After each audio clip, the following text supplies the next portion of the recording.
Karena umat mulai sadar dengan mubashir bahwa pendapat siapapun, analisa siapapun tidak bisa jadi pegangan ketika ilmu sudah diangkat.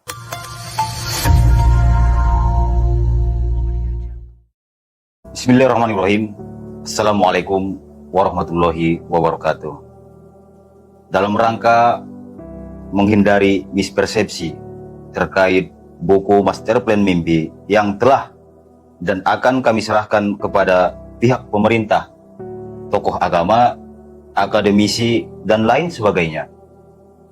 Maka pada kesempatan kali ini kami ingin menyampaikan bahwa tujuan dari penyerahan Master Plan Mimpi tersebut tidak lain adalah semata-mata karena kepedulian kami terhadap nasib bangsa, negara, dan dunia dalam menyambut berbagai peristiwa besar yang sedang mengintai umat manusia.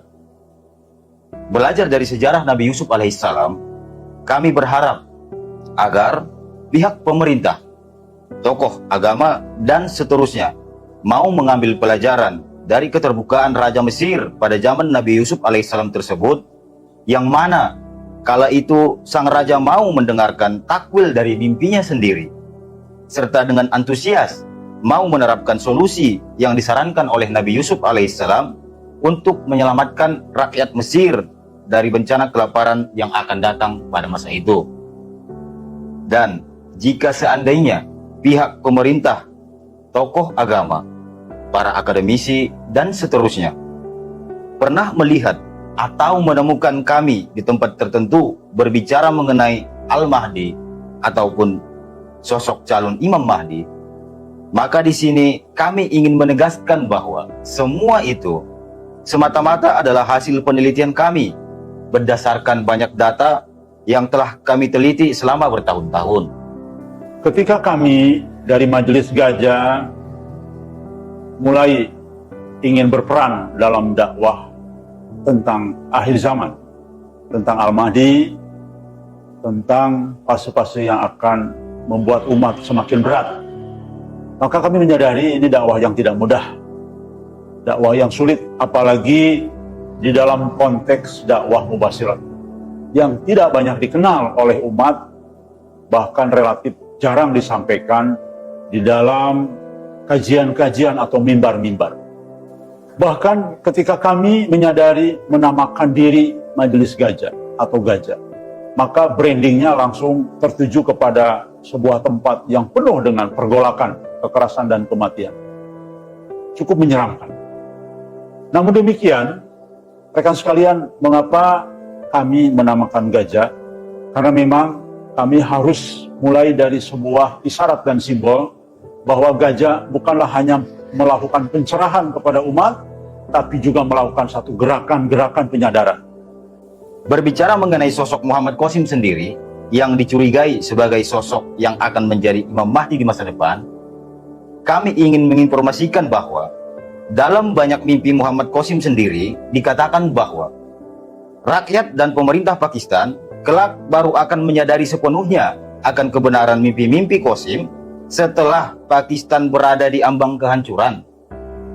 Digambarkan dalam banyak mimpi Qasim bahwa pada saat Pakistan sudah tidak berdaya, barulah rakyat dan petinggi negara Pakistan mendatangi Qasim dengan penyesalan karena tidak mengindahkan petunjuk ilahi dalam mimpi-mimpi Qasim selama ini.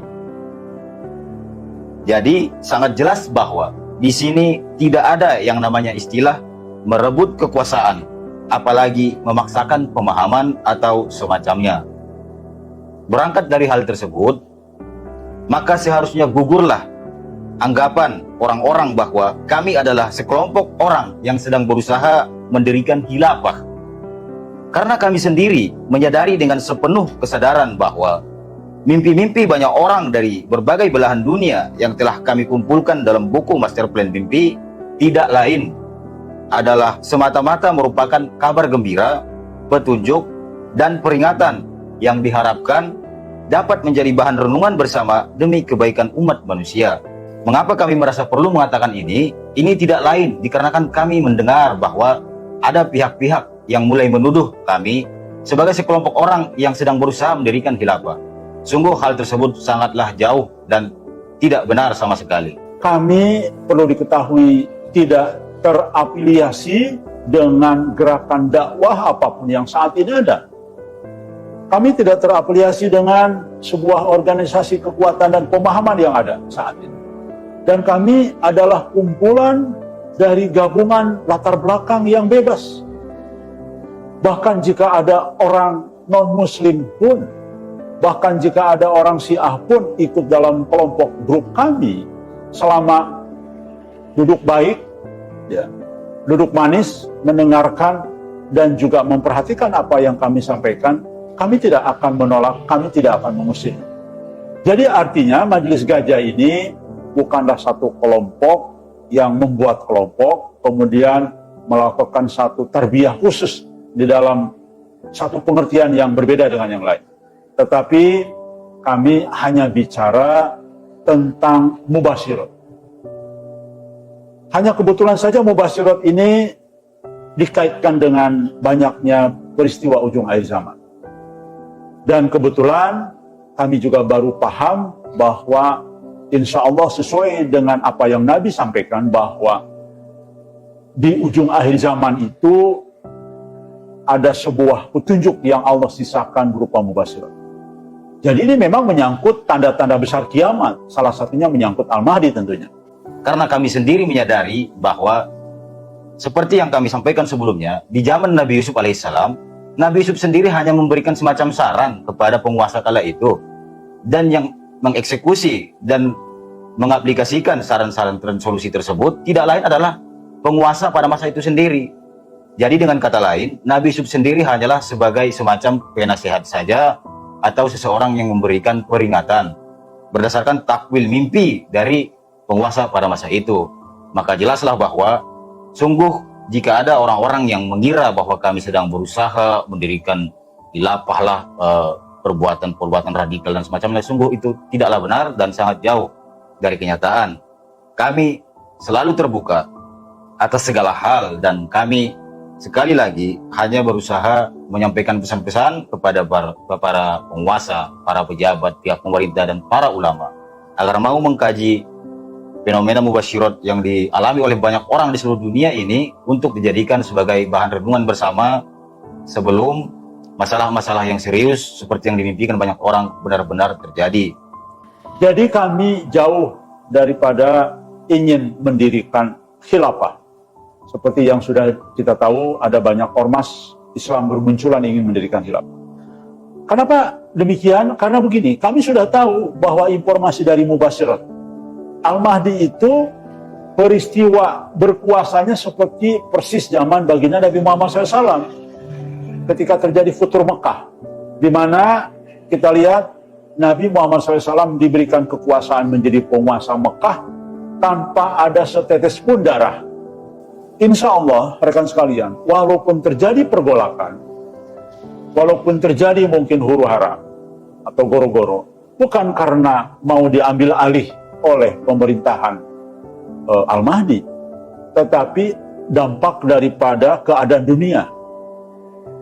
Dan Al-Mahdi diminta untuk berkuasa. Kenapa? Karena umat mulai sadar dengan mubasyirat bahwa pendapat siapapun, analisa siapapun tidak bisa jadi pegangan ketika ilmu sudah diangkat. Maka manusia akan sadar untuk mulai percaya dengan mubasyirat.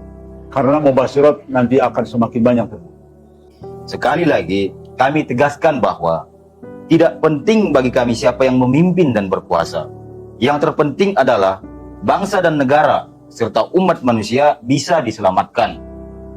Untuk itu, kami berharap agar para pemimpin dan penguasa berkenan mengambil petunjuk dari mimpi-mimpi banyak orang dari seluruh dunia yang telah kami kumpulkan tersebut dan bertindak sebagaimana Raja Mesir di zaman Nabi Yusuf bertindak untuk menyelamatkan rakyatnya dari malapetaka.